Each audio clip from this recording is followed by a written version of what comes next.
चलिए आज जमीन के बहुत बहुत नीचे चलते हैं, एक ऐसे गहरे राज को समझने जो हमारी आज की पूरी दुनिया को पावर देता है। जरा सोचिए, क्या हो अगर मैं कहूं कि हमारी गाड़ी का फ्यूल, हमारे शहर की जगमगाती लाइटें और दुनिया की बड़ी बड़ी इकोनॉमीज, ये सब की सब एक ऐसे राज पर टिकी हैं जो करोड़ों साल पुराना है। एक ऐसा राज जो जमीन के इतने गहरे अंधेरे में छिपा है कि इंसान की नजर भी वहां तक नहीं पहुंच सकती। तो सवाल ये है कि आखिर ये बनता कैसे है। चलिए इस करोड़ों साल पुरानी पहेली को सुलझाते हैं और देखते हैं कि इसकी पूरी साइंटिफिक कहानी क्या है, परत दर परत। इस कहानी की शुरुआत के लिए हमें वक्त में बहुत पीछे जाना होगा, एक ऐसी दुनिया में जहां इंसान थे ही नहीं, सिर्फ बड़े बड़े विशाल महासागर थे जो जिंदगी से भरे हुए थे। तो इस कहानी के हीरो कौन हैं? ये हैं छोटे छोटे, बहुत ही छोटे जीव जिन्हें प्लैंकटन कहते हैं। करोड़ों सालों तक जब ये जीव मरते थे तो इनके शरीर धीरे धीरे समुद्र की तली में बैठते गए, एक के ऊपर एक, परत दर परत। ऐसा लग रहा था जैसे वक्त खुद एक गहरा राज दफना रहा हो। ये टाइमलाइन देखिए, ये कोई कुछ सालों की कहानी नहीं है। करोड़ों साल पहले समुद्रों में प्लैंकटन की भरमार थी। फिर लाखों साल बीते और उनके अवशेष रेत और मिट्टी के नीचे गहरे और गहरे दबते चले गए।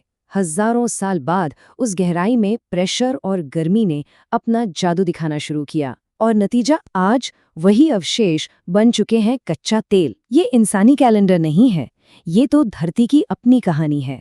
तो ठीक है, अवशेष जमा हो गए, लेकिन वो तेल कैसे बने? यहीं पर एंट्री होती है दो जबरदस्त ताकतों की, प्रेशर और हीट, यानी दबाव और गर्मी। ये नेचर का वो खामोश प्रोसेस है जो मरे हुए जीवों को काले सोने में बदल देता है। इस पूरी केमिस्ट्री को हम 4 सिंपल स्टेप्स में समझ सकते हैं। पहला, जीवों के अवशेष समुद्र के तल पर जमा होते हैं। दूसरा, उनके ऊपर हजारों फीट मोटी रेत, मिट्टी और चट्टानों की परतें जमती जाती हैं। तीसरा, इस भयानक दबाव से ये सारा ऑर्गेनिक मैटर निचोड़कर एक मोम जैसे पदार्थ में बदल जाता है, जिसे केरोजिन कहते हैं। और चौथा, जमीन के अंदर की जबरदस्त गर्मी इस केरोजिन को बिल्कुल वैसे ही पकाती है जैसे ओवन में खाना पकता है, और इसे बदल देती है कच्चे तेल और नेचुरल गैस में। और इस पूरे प्रोसेस में वक्त कितना लगता है?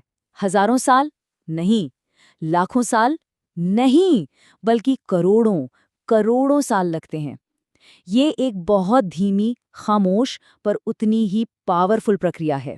लेकिन कहानी अभी खत्म नहीं हुई है। तेल बन तो गया, पर वो एक जगह टिकता नहीं है। अब शुरू होती है उसकी अपनी एक यात्रा, गहरे अंधेरे में एक ठिकाने की तलाश में। तो फिर ये तेल जाता कहाँ है? देखिए, ये हल्का होता है तो ये धीरे धीरे ऊपर की तरफ रिसना शुरू करता है, चट्टानों के बीच की बारीक जगहों से।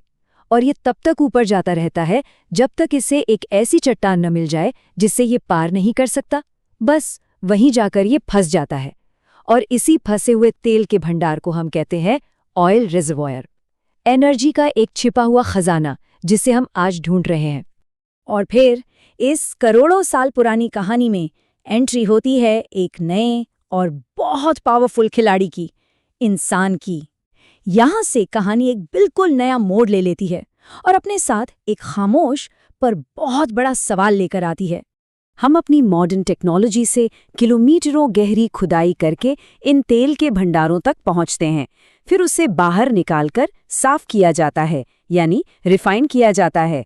और फिर यही कच्चा तेल बन जाता है पेट्रोल, डीजल, प्लास्टिक और वो हजारों चीजें जो हमारी रोजमर्रा की जिंदगी का हिस्सा हैं। पर यहीं पर वो खामोश सवाल एक बहुत बड़े और चौंकाने वाले असंतुलन के रूप में सामने आता है। सोचिए, एक तरफ प्रकृति जिसे बनाने में करोड़ों साल लगाती है, दूसरी तरफ हम इंसान जो उसे सिर्फ कुछ दशकों में ही जलाकर खत्म कर रहे हैं। ये वक्त का इतना बड़ा फर्क है कि इसके नतीजों के बारे में हम शायद ही कभी सोचते हैं।